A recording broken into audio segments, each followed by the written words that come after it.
பிரித்தானிய பிரதி உயர்ஸ்தானிகர் லோரா டேவிஸுக்கும் தமிழ் தேசிய கூட்டமைப்புக்கும் இடையிலான சந்திப்பொன்று மட்டக்களப்பில் இன்று இடம்பெற்றது.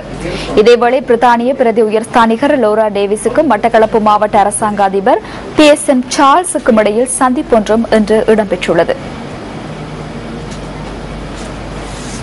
கிழக்கு மாகாணத்திற்கான விஜயத்தில் ஈடுபட்டுள்ள பிரித்தானிய பிரதி உயர்ஸ்தானிகர் தனது விஜயத்தின் ஒரு அங்கமாக தமிழ் தேசிய கூட்டமைப்பினரை சந்தித்து கலந்துரையாடல்களை நடத்தியுள்ளார். இந்த சந்திப்பில் தமிழ் தேசிய கூட்டமைப்பை பிரதிநிதித்துவப்படுத்தி கூட்டமைப்பின் பாராளுமன்ற உறுப்பினர்களான பொன் செல்வராசா, ப. அரியநேத்திரன் மற்றும் சி. யோகேஸ்வரன் ஆகியோர் கலந்து கொண்டிருந்தனர்.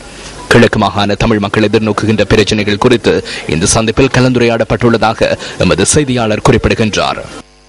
ஐக்கிய நாடுகளின் விசாரணை குழு அனுமதிக்கப்பட வேண்டும் என்றும் அதற்கு அரசு ஒத்துழைப்பு வழங்க வேண்டும் என்றும் சாட்சியம் அளிக்க விரும்புகின்றவர்கள் வடக்கு கிழக்கில் அதுவும் இல்லாமல் குறிப்பாக மட்டக்களப்பிலும் அவர்கள் கிழக்கிலும் இங்கிருந்து சாட்சியங்களை பகிர்வதற்கு ஆயத்தமாக இருந்து கொண்டிருக்கின்றார்கள். ஆனால் அரசாங்கத்தின் அச்சுறுத்தல் காரணமாக அவர்கள் அந்த சாட்சியங்களை கொடுப்பதிலே பல சிக்கல்களை எதிர்நோக்குகின்றார்கள்.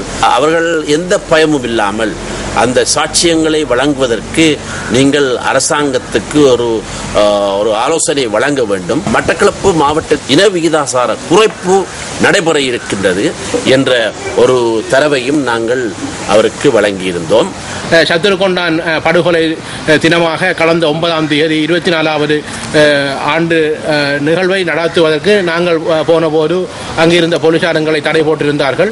இதுபோன்றுதான் லட்சக்கணக்கான தமிழ் மக்களை இழந்த நாங்கள் அந்த விளக்கேற்ற முடியாமல் இருக்கின்றது. ஆனால் நூற்றுக்கணக்கான மக்களை இழந்த முஸ்லிம் மக்களும் ஆயிரக்கணக்கான மக்களை இழந்த சிங்கள மக்களும் விளக்கேற்றுவதற்கு இந்த அரசாங்கம் அவர்களுக்கு அந்த அனுமதியை வழங்கி இருக்கின்றது. இதுதான் இங்கே இருக்கின்ற ஒரு பாரதூரமான படுமோசமான தமிழ் மக்களை புறக்கணிக்கின்ற நிகழ்வாக இருக்கின்றது என்பதை நாங்கள் சுருக்கமாக எடுத்து கூறியிருந்தோம். மட்டக்களப்பு மாவட்டத்திலே தற்போது புலனாய்வு பிரிவினர்களின் நடவடிக்கை எங்களது தமிழ் மக்கள் மத்தியில் எவ்வளவு பாதிப்பை ஏற்படுத்தி கொண்டிருக்கின்றது என்பதனை அவருக்கு நாங்கள் தெளிவாக எடுத்துக்காட்டினோம். பல ஆதாரங்களையும் நாங்கள் அவருக்கு சுட்டிக்காட்டியிருந்தோம்.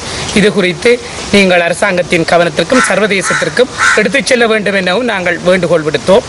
ஏனென்றால் நாங்கள் சுதந்திரமாக தமிழ் தேசிய கூட்டமைப்பு எங்களது மக்களுக்கான நடவடிக்கைகளை செய்ய முடியாதவாறு இந்த புலனாய்வு பிரிவினர் எங்களை பின்தொடர்வதும் எங்கள் மக்களை அச்சுறுத்துகின்ற நடவடிக்கையும் தொடர்ந்த வண்ணம் இருக்கின்றது என்பதனையும் நாங்கள் அவர்களுக்கு சுட்டிக்காட்டினோம்.